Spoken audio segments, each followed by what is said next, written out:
पूरे ब्रज के क्षेत्र में अधिमास के चलते ब्रज 84 कोस की यात्रा चल रही थी। यह यात्रा 84 कोस यानी कि 252 किलोमीटर के करीब होती है। आज मेरा वृंदावन में आखिरी दिन है और मैं कल वृंदावन से अपने घर आ जाऊंगा। पर ब्रज 84 कोस की यात्रा इतनी जोर शोर से चल रही थी कि मुझे यहाँ पे जवान लोगों के साथ साथ 80-85 साल के बुजुर्ग भी दिखाई दे रहे थे। जिनमें महिलाओं की संख्या तो बहुत ज्यादा थी।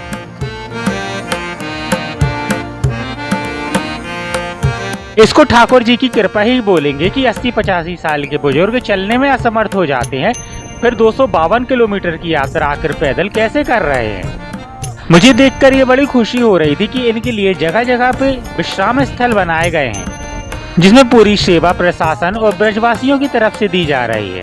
जगह जगह यहाँ पे खाने के पंडाल लगे हुए हैं। कोई यहाँ पे कोका कोला बांट रहा है, कोई यहाँ पे खाने की चीजें बांट रहा है। यहाँ पे सबसे ज्यादा जो परेशानी हो रही थी परिक्रमा वासियों को, वो है पैर में छाले होने की। कुछ यहाँ पे नंगे पैर चल रहे थे, कुछ यहाँ पे चप्पल पहन के चल रहे थे। कैसे भी चला जाए आखिर पैर में छाले तो होंगे ही, क्योंकि 252 किलोमीटर कोई छोटी मोटी यात्रा नहीं होती है। मुझे खाने की व्यवस्था के साथ साथ यहाँ पे जगह जगह दवाइयों के पंडाल भी नजर आ रहे थे। इसमें हर प्रकार की दवाइयाँ उपलब्ध थी। क्योंकि अधिमास अब 3 साल के बाद ही आएगा, इसलिए कोई भी पीछे हटने को तैयार नहीं था। जहाँ जहाँ भी नजर जा रही थी मानव श्रृंखला दिखाई दे रही थी, जो कि टूटने को तैयार नहीं थी। मेरे लिए भी ये एक अलग अनुभव था, क्योंकि मैंने इतनी बड़ी यात्रा अपने जीवन में पहले कभी नहीं देखी थी। मैंने किसी से बात की यहाँ पे, और उन्होंने बताया कि करीब 1 करोड़ लोग यहाँ पे यात्रा करने के लिए आए हुए हैं, जो दिन रात यहाँ पे यात्रा कर रहे हैं।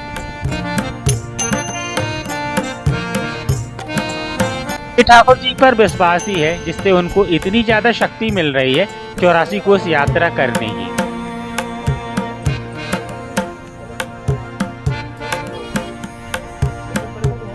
तीखी गर्मी नहीं थी, बल्कि अच्छा मौसम था। फिर भी जगह जगह देखिए भंडारे चल रहे हैं और पानी की पूरी व्यवस्था यहाँ पे है। बड़े बड़े ड्रम यहाँ पे रखे हुए हैं। यदि पानी खत्म भी हो जाए तो तुरंत मंगा लिया जाता है।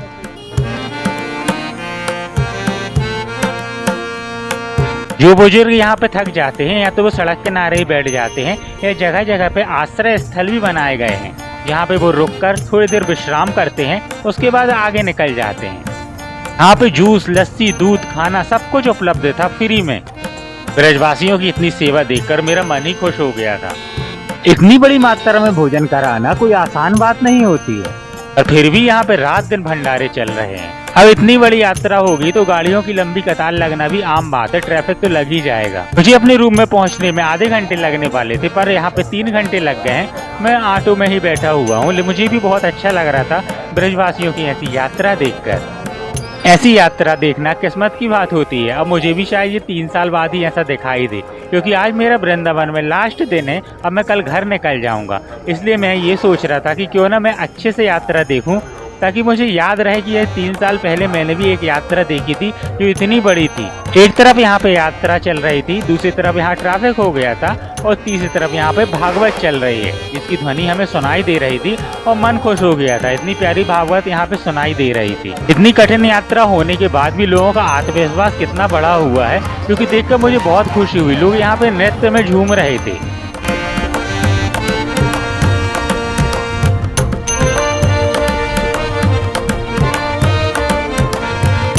यहाँ का दृश्य देखकर तो मेरा मन ही खुश हो गया। लोग थक गए थे और यहाँ पे विश्राम करते हुए कुछ लोग यहाँ पे नदी में नहा भी रहे थे।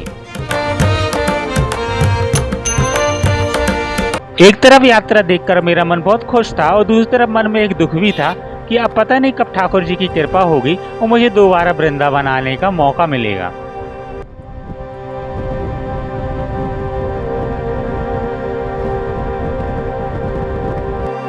अब आखिरकार मैं रूम में आ गया हूँ और मैंने अपने बैग यहाँ पे पैक कर लिए हैं। अब मेरे जो दोस्त थे सभी लोग यहाँ पे रूम छोड़कर जा चुके हैं। केवल मैं यहाँ पे अकेला बचा हुआ था, और मैंने भी बैग टांग लिया है अब घर जाने के लिए। मेरी ट्रेन शाम को है और मैं फिर सुबह तक घर पहुँच ही जाऊँगा।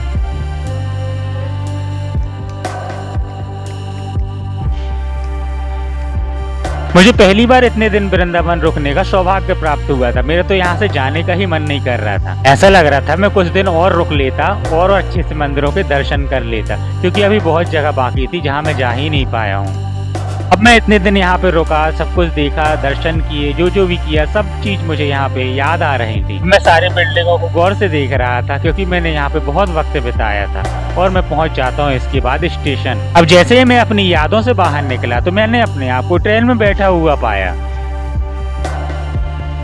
अब मुझे ऐसा लग रहा था कि मुझे अपना रिजर्वेशन कुछ दिन और बाद का कराना था ताकि मैं और अच्छे से यहाँ पे एक्सप्लोर कर पाता और दर्शन कर पाता। मैंने सोचा चलो मैं भी कुछ समाज सेवा कर लेता हूँ। तो जो छोटी छोटी स्टेशनों के यात्री हैं वो आ गए हैं यहाँ पे बैठने के लिए, तो मैंने भी अपनी सीट ऑफर कर दी है क्योंकि उनको 1-2 स्टेशन ही आगे उतरना रहता है। और ये हमारा लास्ट ब्लॉग था वृंदावन का। आज से वृंदावन के ब्लॉग हमारे समाप्त हो जाएंगे। सभी ने हमारे ब्लॉगों को बहुत सराहा और प्यार दिया, इसके लिए सभी को बहुत बहुत धन्यवाद।